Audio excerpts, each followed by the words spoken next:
say it's blowing today when you can't get offshore because we're not chasing tunas. So what we're gonna do here is we're gonna rig an epoxy jig and a new Albie Daddy. Very similar way to rig these as the chugger poppers. We're gonna do lighter fluorocarbon, right? We're gonna go with a 25 this time. Same deal, we're gonna start with our little loop knot.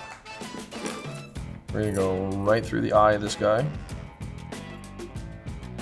Bring it all the way down. Same deal, man, we're going through that loop knot.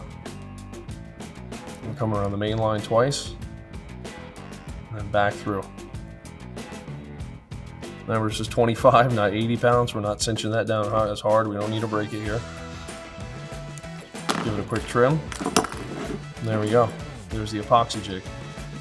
And for the Albie Daddy, we're going to rig that the same way. The reason we're rigging these this way, guys, we want to make sure these things have maximum movement. If you tie a cinch knot right down to the tip, what's going to happen is it's going to stop some of the movement of the lure, right?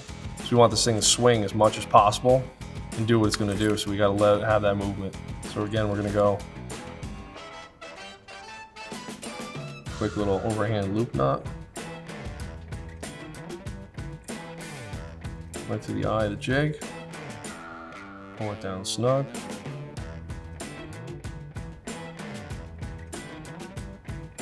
Back through a little loop. Twice around that main line. And then back through the original loop. Pull that guy tight.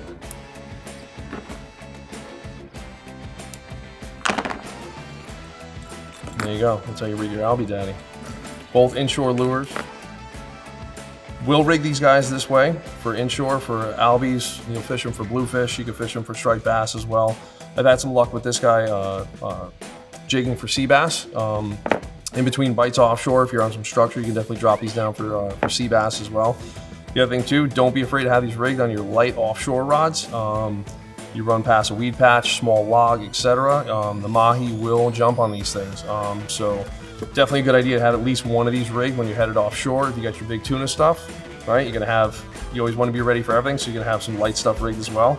And that's how you rig the small UVT, epoxy, and Albie Daddy.